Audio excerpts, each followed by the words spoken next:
Perkenalkan, nama saya Muhammad Ibnu Afif, NIM saya 205190160. Pada kesempatan kali ini, saya akan menjelaskan tentang materi yang sudah kita pelajari pada pertengahan semester kali ini. Saya akan menjelaskan dua materi, yaitu materi tentang HAM dan materi tentang UU ITE. Untuk mempersingkat waktu, langsung saja ke pembahasannya. Materi yang pertama, yaitu HAM, Hak Asasi Manusia, adalah sebuah konsep hukum dan normatif yang menyatakan bahwa manusia memiliki hak yang melekat pada dirinya, karena ia adalah seorang manusia. Hak asasi manusia berlaku kapanpun, dimanapun, dan kepada siapapun, sehingga sifatnya universal. HAM pada prinsipnya tidak dapat dicabut, hak asasi manusia juga tidak dapat dibagi-bagi, saling berhubungan dan saling bergantung. Hak asasi manusia biasanya diselamatkan pada negara, atau dalam kata lain, negaralah yang mengemban kewajiban untuk menghormati, melindungi, dan memenuhi hak asasi manusia, termasuk dengan mencegah dan menindaklanjuti pelanggaran yang dilakukan oleh swasta. Dalam terminologi modern, hak asasi manusia dapat digolongkan menjadi hak sipil dan politik yang berkenan dengan kebebasan sipil. Misalnya, hak untuk hidup, hak untuk tidak disiksa, dan kebebasan berpendapat, serta hak ekonomi, sosial, dan budaya yang berkaitan dengan akses ke barang publik. Sejarah HAM. Upaya untuk menelusuri sejarah hak asasi manusia terganjal oleh perdebatan mengenai titik awalnya secara umum dan abstrak.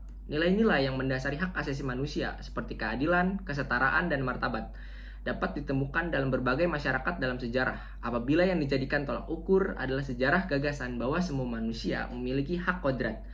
Konsep ini sudah ada setidaknya dari zaman Yunani kuno dengan munculnya pemikiran filsuf-filsuf stoikisme. Namun, klaim-klaim historis semacam ini telah menuai kritikan karena dianggap menyamaratakan gagasan mengenai keadilan, kesetaraan, dan kemanusiaan. Pelanggaran HAM. Di berbagai negara, kasus HAM baik yang ringan maupun berat terus terjadi dan semakin mengkhawatirkan. Penyelesaian pelanggaran HAM pun banyak disoroti oleh publik karena hal tersebut berkaitan dengan kredibilitas lembaga negaranya dalam menegakkan keadilan. Menurut pasal 1 angka 6 Undang-Undang Nomor 39 tahun 1999 tentang hak asasi manusia, pelanggaran hak asasi manusia adalah setiap perbuatan seseorang atau kelompok orang termasuk aparat negara, baik disengaja maupun tidak disengaja, atau kelalaian secara hukum, mengurangi, menghalangi, dan membatasi atau mencabut hak asasi manusia seseorang atau kelompok orang yang dijamin oleh undang-undang dapat mendapatkan atau dikhawatirkan tidak akan memperoleh penyelesaian hukum yang adil dan benar. Jenis-jenis pelanggaran HAM itu dikelompokkan menjadi dua, yaitu pelanggaran HAM ringan dan pelanggaran HAM berat. Jenis pelanggaran HAM ringan.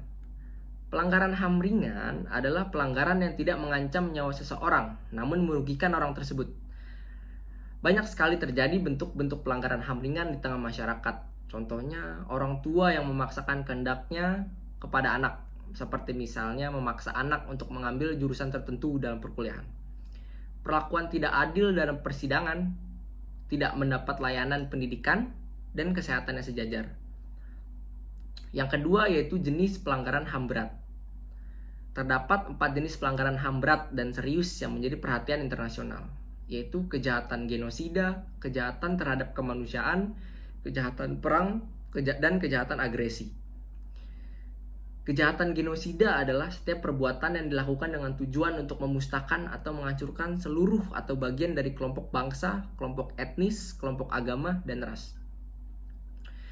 Kejahatan genosida dapat membunuh anggota kelompok, mengakibatkan penderitaan fisik atau mental berat terhadap anggota-anggota kelompok, menciptakan kondisi kehidupan kelompok yang mengakibatkan kemusnahan atau kehancuran secara fisik, baik seluruh maupun sebagiannya.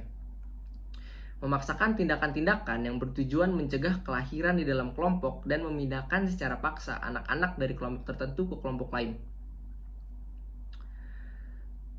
Contoh kejahatan kemanusiaan yaitu pembunuhan, pemusnahan, perbudakan, pengusiran atau pemindahan penduduk secara paksa, perampasan kemerdekaan, penyiksaan, dan pemerkosaan, dan lain sebagainya.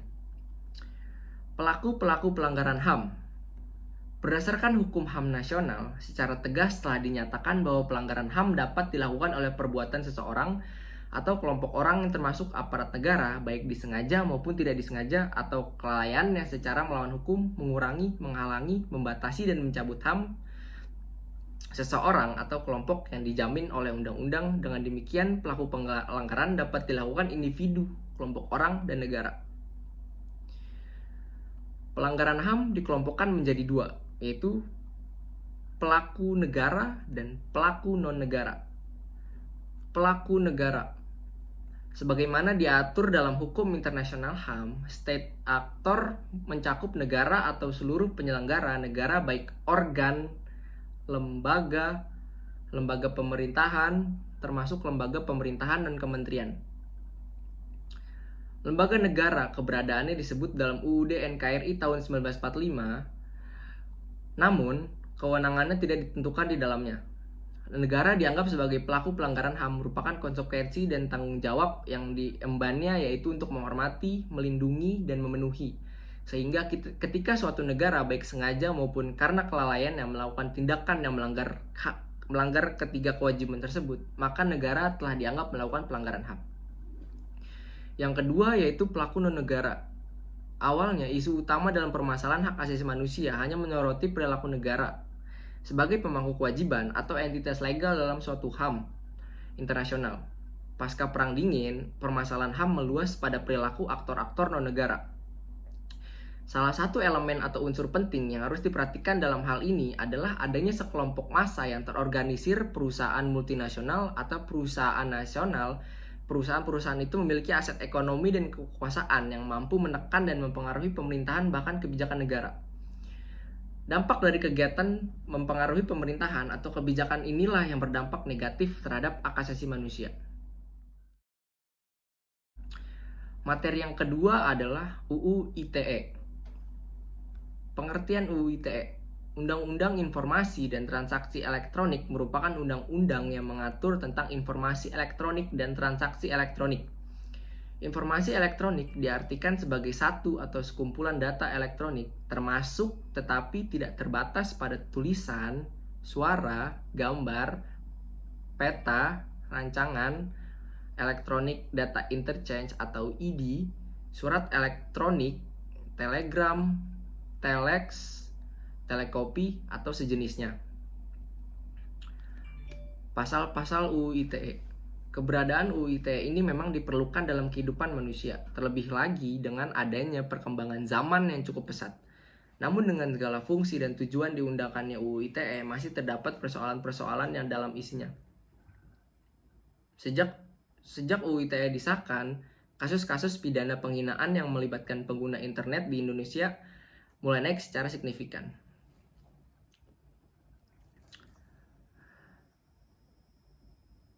Pasal-pasal pidana terkait SARA. Yang pertama ada KUHP, pasal 156, 156A, dan 157 KUHP. Yang kedua ada UU Diskriminasi, UU nomor 40 tahun 2008 tentang penghapusan diskriminasi ras dan etnis, pasal 4 dan 16.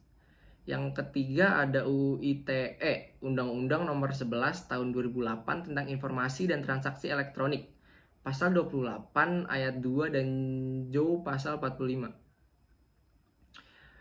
Contoh-contoh alat bukti dalam UU ITE. Dalam kegiatan e-commerce antara lain dikenal dengan adanya dokumen elektronik yang kedudukannya disetarakan dengan dokumen yang dibuat di atas kertas yang dijelaskan pada UU ITE, yaitu pasal 5. Informasi elektronik atau dokumen elektronik atau hasil cetaknya merupakan alat bukti hukum yang sah. Informasi elektronik atau dokumen elektronik atau hasil cetaknya sebagaimana dimaksud pada ayat 1 merupakan perluasan dari alat bukti yang sah sesuai dengan hukum acara yang berlaku di Indonesia. Contoh-contoh hal yang melanggar UU ITE. Contoh yang pertama adalah kasus penghinaan, lalu pencemaran nama baik di sosial media. Selanjutnya ada kasus pornografi, kasus perjudian online, dan kasus pembobolan internet banking dan lain sebagainya. Baik, cukup sekian materi yang dapat saya sampaikan. Semua materi yang tadi saya jelaskan menuju kepada satu kesimpulan, yaitu HAM mempunyai arti penting bagi kehidupan manusia, terutama dalam hubungan antara negara dan warga negara. Dan dalam hubungan antara sesama warga, HAM merupakan hak dasar yang dimiliki manusia sejak manusia itu dilahirkan. Undang-Undang Informasi dan Transaksi Elektronik mengatur berbagai pelindungan hukum atas kegiatan yang memanfaatkan internet sebagai medianya, baik transaksi maupun pemanfaatan informasinya. UU ITE juga diatur berbagai ancaman hukuman bagi kejahatan melalui internet. Salah satu dari isi UU ITE adalah mereka yang secara sengaja dan tanpa hak melakukan penyadapan atas informasi atau dokumen elektronik pada komputer atau alat elektronik milik orang lain akan dikenakan hukuman berupa penjara atau denda. Hal ini tertuang dalam bab 6 tentang perbuatan yang dilarang pasal 31 ayat 1 dan 2. Cukup sekian yang dapat saya sampaikan, kurang lebihnya mohon maaf. Wassalamualaikum warahmatullahi wabarakatuh. Salam sehat.